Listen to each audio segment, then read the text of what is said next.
On a spring afternoon in 1913, a 13-year-old girl named Mary Fagan walked into a factory in Atlanta to collect her paycheck. She would never be seen alive again. What followed shocked Georgia, divided the nation, and revealed how fear and prejudice could outweigh justice during a time when the South claimed it was moving forward.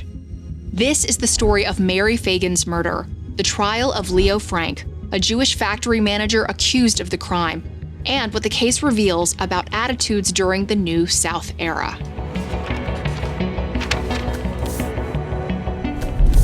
Mary Fagan was the daughter of poor tenant farmers who had moved to Atlanta hoping for a better life, just like many families during the New South. On April 26, 1913, Mary went to her employer, the National Pencil Company, to collect her paycheck of $1.20. She picked up her pay from the factory's manager, Leo Frank, and supposedly left. But later that night, Mary's beaten and strangled body was found in the factory basement. Newspapers quickly reported rumors that she'd been sexually assaulted, and public anger exploded. People demanded quick justice.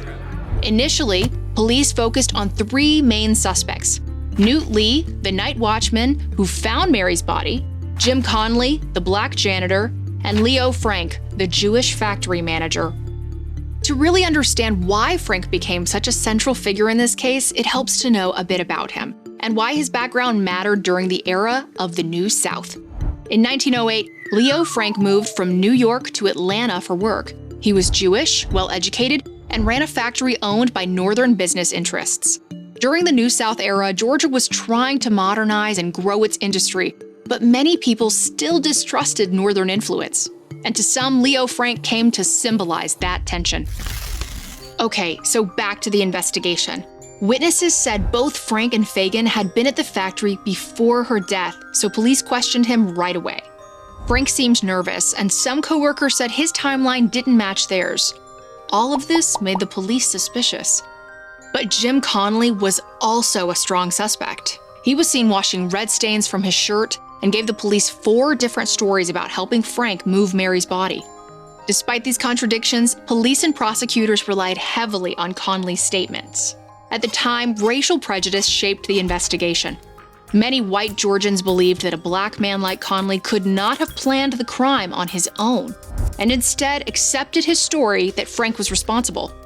The trial of Leo Frank took place only a few months later, surrounded by intense public pressure and anger. Crowds packed the courtroom, and newspapers continued to fuel outrage. During the trial, the prosecution's case was built largely on Jim Conley's testimony and allegations about Frank's improper conduct toward young female workers, with little physical evidence to support it. These accusations, combined with anti-Semitic or anti-Jewish stereotypes, made the jury and public more likely to believe he was guilty. After a 25-day trial, Leo Frank was convicted of Mary Fagan's murder and sentenced to death. Across the country, many people, including Jewish organizations, protested the verdict, saying the trial was unfair. Frank appealed his conviction all the way to the Supreme Court, but the courts refused to overturn the verdict. In a last-ditch effort, Leo Frank's attorneys sought a commutation, or a lesser punishment, from Georgia's Governor John M. Slaton. Slaton himself reviewed the case. After studying thousands of pages of evidence, Slaton believed Frank was innocent. Going against public opinion, he reduced Frank's sentence to life in prison. This decision enraged many Georgians, including Tom Watson, a former Georgia politician and newspaper editor who used his platform to intensify the public's anger. Protests broke out, and Governor Slaton had to declare martial law. When his term ended only a few days later, Slaton secretly left the state for his own safety. But the public's outrage wasn't only directed toward Governor Slaton. Many were still angry with Leo Frank. In August 1915, a group of powerful men from Mary Fagan's hometown called themselves the Knights of Mary Fagan. They drove to the prison, kidnapped Leo Frank from his cell, and lynched him near Marietta.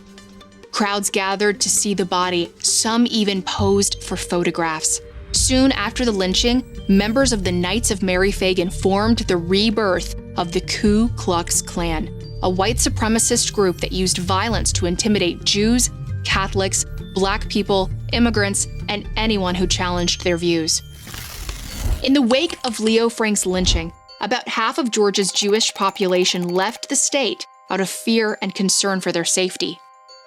The Leo Frank case was significant because it exposed major issues in Georgia during the New South era, including anti-Semitism or hatred toward Jewish people, fear of Northern influence, anger toward big business and industrialization, and resistance to fairness and equal justice under the law.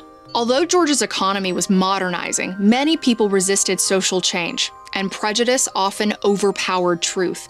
Decades later, in 1986, the state of Georgia officially pardoned Leo Frank, based in part on testimony from an eyewitness who claimed that Jim Connolly, not Frank, was responsible for Mary Phagan's murder.